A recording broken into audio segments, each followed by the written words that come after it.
Prabodhini educational and charitable trust ಅಡಿಯಲ್ಲಿ ನಡೆಯುತ್ತಿರುವ ಪ್ರಬೋಧಿನಿ ಶಾಲೆಯ ಪಂಚ ಮಹೋತ್ಸವ ಶೀರ್ಷಿಕೆ ಅಡಿಯಲ್ಲಿ ಶಾಲಾ ವಾರ್ಷಿಕೋತ್ಸವ ಕಾರ್ಯಕ್ರಮ ಬಹಳ ಭರ್ಜರಿಯಾಗಿ ಜರುಗಿತು.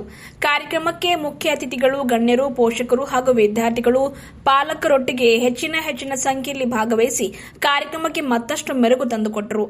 ಸಸಿಗೆ ನೀರುಣಿಸುವುದರ ಮೂಲಕ ಕಾರ್ಯಕ್ರಮಕ್ಕೆ ಚಾಲನೆ ದೊರಕಿತು.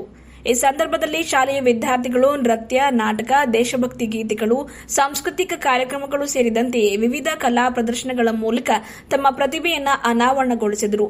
ಪಾಲಕರು, ಪ್ರೇಕ್ಷಕರು ವಿದ್ಯಾರ್ಥಿಗಳ ಅದ್ಭುತ ಪ್ರದರ್ಶನವನ್ನು ಮನಸಾರೆ ಮೆಚ್ಚಿದರು. ಕಾರ್ಯಕ್ರಮದಲ್ಲಿ ಮಾತನಾಡಿದ ಮುಖ್ಯ ಅತಿಥಿಗಳು ಶಿಕ್ಷಣದ ಮಹತ್ವದ ಬಗ್ಗೆ ತಿಳಿ ಹೇಳಿದರು. ವಿದ್ಯಾರ್ಥಿಗಳು ಉತ್ತಮ ಶಿಕ್ಷಣದ ಜೊತೆಗೆ ಶಿಸ್ತು, ಸಂಸ್ಕಾರ ಮತ್ತು ಸಾಮಾಜಿಕ ಜವಾಬ್ದಾರಿಯನ್ನು ಬೆಳೆಸಿಕೊಳ್ಳಬೇಕು ಎಂದು ಪಾಲಕರಿಗೂ ಹಾಗೂ ವಿದ್ಯಾರ್ಥಿಗಳಿಗೂ ಹಾಗೂ ಶಿಕ್ಷಣ ಸಂಸ್ಥೆಯವರಿಗೂ ಸಲಹೆ ನೀಡಿದರು. ಶಾಲೆಯು ಕೇವಲ ಪಾಠ ಪಠಣಕ್ಕೆ ಮಾತ್ರ ಸೀಮಿತವಾಗದೆ ವಿದ್ಯಾರ್ಥಿಗಳ ಸರ್ವಾಂಗೀಣ ಅಭಿವೃದ್ಧಿಗೆ ಒತ್ತು ನೀಡುತ್ತಾ ಇರುವುದು ಶ್ಲಾಘನೀಯ ಕಾರ್ಯ ಎಂದು ಪ್ರಶಂಸಿಸಿದರು. ಈ ವೇಳೆ ವಿವಿಧ ಕ್ಷೇತ್ರಗಳಲ್ಲಿ ವಿವಿಧ ಸ್ಪರ್ಧೆಗಳಲ್ಲಿ ಭಾಗವಹಿಸಿ ವಿಜಯಿಸಿದ ವಿದ್ಯಾರ್ಥಿಗಳಿಗೆ ಬಹುಮಾನ ಹಾಗೂ ಪ್ರಶಸ್ತಿಯನ್ನು ನೀಡಿ ಪ್ರೋತ್ಸಾಹಿಸಲಾಯಿತು.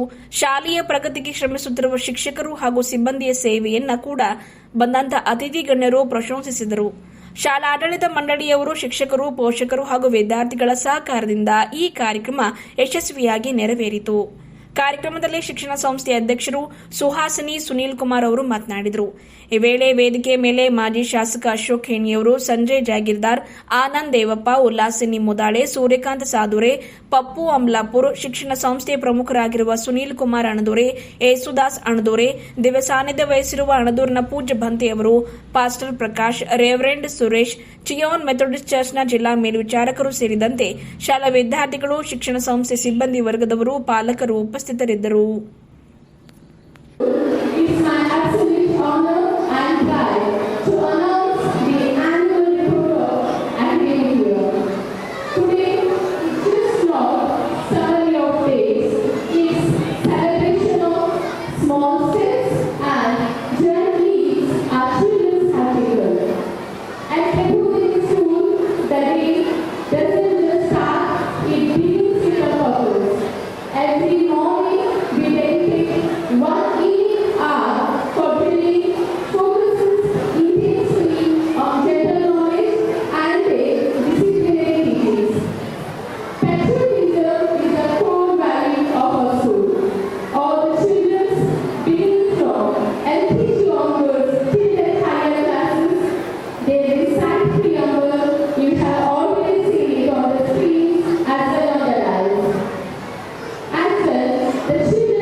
ಗಡಿಭಾಗವಾಗಿರುವಂತಹ ಬೀದರ್ ಕ್ಷೇತ್ರದಿಂದ ಎಸ್ಪೆಷಲಿ ಫ್ರಮ್ ಪ್ರಬೋಧಿನಿ ಸ್ಕೂಲ್ ಅನೇಕ ಮಕ್ಕಳು ಇರುವಂತಹ ಹೈಯೆಸ್ಟ್ ವೆರಿ ಹಾರ್ಡ್ ಎಕ್ಸಾಮಿನೇಷನ್ ಆಗಿರುವಂತಹ UPSC, IPS, IFS, IAS ಇವೆಲ್ಲ ಎಕ್ಸಾಮ್ಸ್ ನಲ್ಲಿ ನಮ್ಮ ಮಕ್ಕಳು ಎಲ್ಲದರಲ್ಲೂ ಉತ್ತಮ ಶ್ರೇಣಿಯಲ್ಲಿ ರ್ಯಾಂಕ್ ಅನ್ನು ತೆಗೆದುಕೊಳ್ಳಬೇಕೆನ್ನುವುದೇ ನಮ್ಮ ಉದ್ದೇಶ.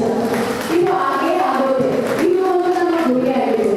ಇದರ ಒಂದು ಫೌಂಡೇಶನ್ ನಾವು ಮಕ್ಕಳಿಗೆ ನಾವು ಕಳೆದ ವರ್ಷ ಕೂಡ ಹೇಳಿದೆ, ಈ ವರ್ಷ ಕೂಡ ಹೇಳ್ತಾ ಇದ್ದೇವೆ. ಯಾಕಂದ್ರೆ ನಮ್ಮ ಮೋಟೋ ಇದೆ, ಪ್ರತಿ ವರ್ಷ ನಾವು ಚೇಂಜ್ ಮಾಡಲಿಲ್ಲ. We have only one motto: preparing our children for the very highest competitive exams. ಅದನ್ನ ನಾವು ರೂಢಿ ಮಾಡ್ತಾ ಇದ್ದೇವೆ. Like how we focus on all the core subjects. ನಮಗಿರುವಂತ ಮ್ಯಾಥಮೆಟಿಕ್ಸ್, ಸೈನ್ಸ್, ಇಂಗ್ಲಿಷ್ ಯಾವ ರೀತಿ ನಾವು ಫೋಕಸ್ ಮಾಡ್ತೇವೋ ಅದೇ ರೀತಿ ಒಂದು ವೇಳೆ ನಾವು ಜನರಲ್ ನಾಲೆಡ್ಜ್ ಆಗಿ ನಾವು ಸೊಸೈಟಿ ಸೋಷಿಯಲಿ ಪೊಲಿಟಿಕಲಿ ನಾವು ನಮ್ಮ ಮಕ್ಕಳಿಗೆ ಜ್ಞಾನದಲ್ಲಿ ಬೆಳೆಸುವುದಾದರೆ UP ಬಿಹಾರದಿಂದ ಮಾತ್ರ ಬರುವುದಿಲ್ಲ ರ್ಯಾಂಕ್, ಬೀದರ್ ಪ್ರಬೋಧಿನಿ ಶಾಲೆಯಿಂದಲೂ ಕೂಡ ರ್ಯಾಂಕ್ ಬರುತ್ತೆ. ಸೊ ಇದು ನಮ್ಮ ಒಂದು ಮೋಟೋ ಆಗಿದೆ. ನಮ್ಮ ಮಕ್ಕಳು ನಮ್ಮ ಟೀಚರ್ಸ್ ಕೂಡ ಇದಕ್ಕಾಗಿ ಪ್ರಯಾಸ ಪಡುತ್ತಿದ್ದಾರೆ. I thank all the teachers for their hard working and their dedication. And last activity here we celebrate. We not only give time for all these details, we have celebrated all the national and international days. So we successfully on the occasion of Environmental Day, we have distributed 600 plants in Bidar district. So this was done by Prabodhini School, and on International Women's Day, we take students to partake on the road shows to give awareness about women empowerment and women's education. So this all work is done by this also socially. The work is done by the Prabodhini School students. And last activity here we have started, as we said, we have started French classes too, and we have continued the French classes this year. More effectively, we try to bring it up. We are planning to consider French as one of an optional language in our school. And many international people, they have visited for our school, giving basic knowledge about their disciplines and about their state colleges and all. So this all the work done by Prabodhini School. From this dais to the parents, I thank you for trusting with your great treasures. ನಿಮ್ಮ ಅಮೂಲ್ಯವಾದಂಥ ಮಕ್ಕಳನ್ನ ನಮ್ಮ ಕೈಯಲ್ಲಿ ಕೊಟ್ಟಿದ್ದೀರಿ. ಹಾಗಾಗಿ ನಿಮಗೆ ಧನ್ಯವಾದಗಳು. ನಿಮ್ಮ ಮಕ್ಕಳ ಭವಿಷ್ಯ Prabodhini ಶಾಲೆಯಲ್ಲಿದೆ.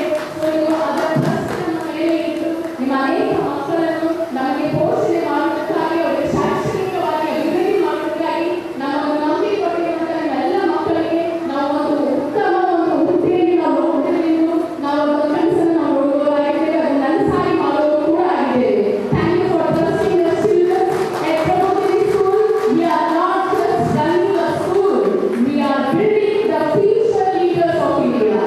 Thank you one and all. Jai Hind. ಅವ್ರು ಏನು ಭಾಳ ಇತ್ತು ಪಾಪ, IAS, IPS, KS ಹಾಕಬೇಕಂತ ಭಾಳ ಇತ್ತು. ಆದರೆ ಕನಿಷ್ಠ ನಾನು ಆಗಲಿಲ್ಲ, ಕನಿಷ್ಠ ಬೀದರ್ ಜಿಲ್ಲೆಯ ಮಕ್ಕಳಿಗೆ ಮಾಡಬೇಕು ಅಂತ ಒಂದು ಹೆಮ್ಮೆಯನ್ನು ಪ್ರತಿಯೊಬ್ಬರನ್ನು ಇದು ಮಾಡಬೇಕು. ಏನು ಮಾಡಿ ಹೊತ್ತಿದ್ದಾಳೆ, ನಿಮ್ಮೆಲ್ಲರೂ ಶಕ್ತಿ ಆ ಮಗಳಿಗೆ ಕೊಡಬೇಕಾಗ್ತದೆ.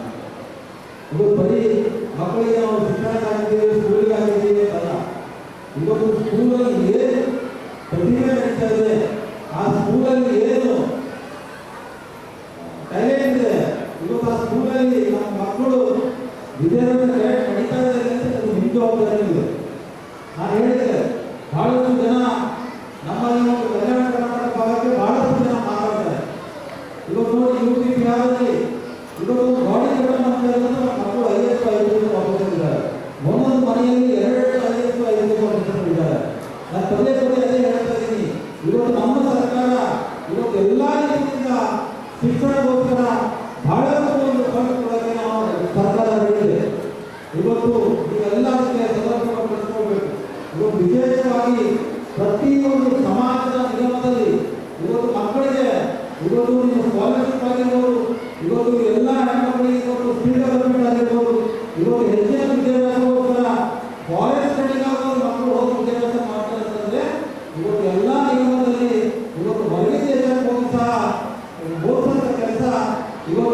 ನಮ್ಮ ಸರ್ಕಾರ ಮಾಡ್ತಾ ಇದೆ.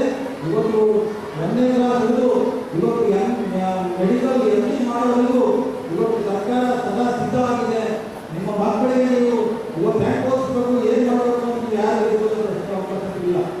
ಇವತ್ತು ಸರ್ಕಾರದಿಂದ ಸಿಗುವಂಥ ಸವಲತ್ತುಗಳು ನೀವೆಲ್ಲ ಪಡ್ಕೊಳ್ಬೇಕಾಗ್ತದೆ.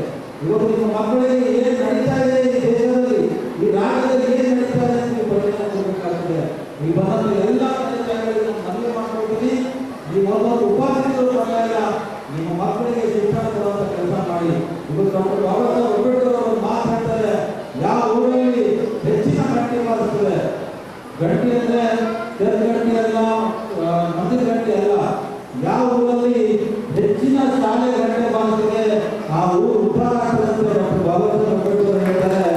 ಹಾಗಾಗಿ ನೀವು ನಿಮ್ಮ ಮಕ್ಕಳಿಗೆ ಇವತ್ತಿನ ದಿವಸದಲ್ಲಿ ಇವತ್ತಿನ 21 ಸೆಂಚುರಿಯಲ್ಲಿ ನಿಮ್ಮ ಮಕ್ಕಳಿಗೆ ಎಲ್ಲ ಸವಲತ್ತುಗಳಿದೆ. ಇವತ್ತು ಹಿಂದಿನ ಒಂದು ಪರಿಸ್ಥಿತಿಯನ್ನು ನೋಡಿದಾಗ ಇವತ್ತು ಅಬ್ದುಲ್ ಕಲಾಂ ಅವರು ಇರ್ಬೋದು, ಡಾಕ್ಟರ್ ಬಾಬಾ ಸಾಹೇಬ್ ಅಂಬೇಡ್ಕರ್ ಅವರು ಇರ್ಬೋದು, ಅಂಥವರೆಲ್ಲ ಇವತ್ತು ಎಲ್ಲರಿಗಿಂತ ಹೆಚ್ಚಿನ ಡಿಗ್ರಿ ತಗೊಂಡಿರುವ ವ್ಯಕ್ತಿ ಯಾರಾದ್ರೂ ಇದ್ರೆ ಅವರು ಡಾಕ್ಟರ್ ಬಾಬಾ ಸಾಹೇಬ್ ಅಂಬೇಡ್ಕರ್ ಅವರು ಇದ್ದಾರೆ. ಇವತ್ತು ಅವರಿಗೆ ಓದಕ್ಕೆ ಇವತ್ತು ಅವರಿಗೆ ಸ್ಕೂಲಲ್ಲಿ ಬರೋಕ್ಕೂ ಸಹ ಅವ್ರಿಗೆ ಜನ ಬಿಡುತ್ತಿಲ್ಲ ಅನ್ನೋ ಪರಿಸ್ಥಿತಿ. ಇವತ್ತು ನಿಮ್ಮ ಮಕ್ಕಳಿಗೆ ಎಲ್ಲ ರೀತಿಯಿಂದ ವ್ಯವಸ್ಥೆ ಇದೆ. ಹಾಗಾಗಿ ನಿಮ್ಮ ಮಕ್ಕಳಿಗೆ ನೀವು ಒಳ್ಳೆಯ ಶಿಕ್ಷಣ ಕೊಡುವಂಥ ಕೆಲಸ ನೀವೆಲ್ಲರೂ ಸೇರಿ ಮಾಡಬೇಕಾಗ್ತದೆ. ಈ ಒಂದು ಸಂಸ್ಥೆ ನಡೀಬೇಕಾದ್ರೆ ನೀವೆಲ್ಲರೂ ಶಕ್ತಿ ಬೇಕಾಗ್ತದೆ, ನೀವೆಲ್ಲರೂ ಒಂದು ಪ್ರೀತಿ ಬೇಕಾಗ್ತದೆ, ನೀವೆಲ್ಲರೂ ಜೊತೆಗೆ ಬಹುಶಃ ನೀವೆಲ್ಲರೂ ಬಂದು ನೋಡಿದ್ರೆ ಬಹುಶಃ ಈ ಸ್ಕೂಲು ಉನ್ನತ ಮಟ್ಟದ ಸೌಲಭ್ಯವನ್ನು ಹೊಂದುತ್ತದೆ. ನನ್ನ ಹೋಗ್ಬೇಕಾಗಿದೆ ಈ ಸ್ಕೂಲಿನ ಬಂದಾಗ ಒಂದು ದಿವಸ ಈ ಸ್ಕೂಲಿನ ಮಕ್ಕಳು IAS ಆಗ್ತದೆ, IPS ಆಗ್ತದೆ, ಕನಿಷ್ಠ ಏನಾಗ್ತದೆ ಖಂಡಿತವಾಗಿ ಮಾಡಲ್ಲ ಅನ್ನೋರು ಅಂತ ಹೇಳಿ ನನ್ನ ಮಾತಾಡೋಕ್ಕೆ ಅವಕಾಶ ಮಾಡಬೇಕು ಅಂತ. ಹಾಗೂ ವಿಶೇಷವಾಗಿ ಇಲ್ಲ ಕಷ್ಟಪಡ್ತಾರೆ ಅವರೆಲ್ಲ ರಾಜ್ಯದವರು, ಅವರಿಂದ ಬಹುಶಃ ಬಹಳ ದೊಡ್ಡ ಆಶೀರ್ವಾದ ಇದೆ. ಇವತ್ತು ಬಹುಶಃ ಇಬ್ಬರು ಮಿಸ್ಟರ್ ಮಿಸ್ಸಸ್ ಅವರಿಬ್ಬರು ಬಹುಶಃ ಮಕ್ಕಳಿಗೂ ನಾನು ಅವರಿಗೆ ಒಂದು ಮನವಿ ಮಾಡ್ತೀನಿ. ಬಹುಶಃ ಆ ತಂದೆ ತಾಯಿ ಆಶೀರ್ವಾದ ಇದ್ರೆ ಮಾತ್ರ ನಾವು ಎಲ್ಲ ಬೆಳೆಯಲು ಸಾಧ್ಯ ಆಗ್ತದೆ. ಹಾಗಾಗಿ ನಾನು ರಿಕ್ವೆಸ್ಟ್ ಇದೆ ಸುಹಾಸ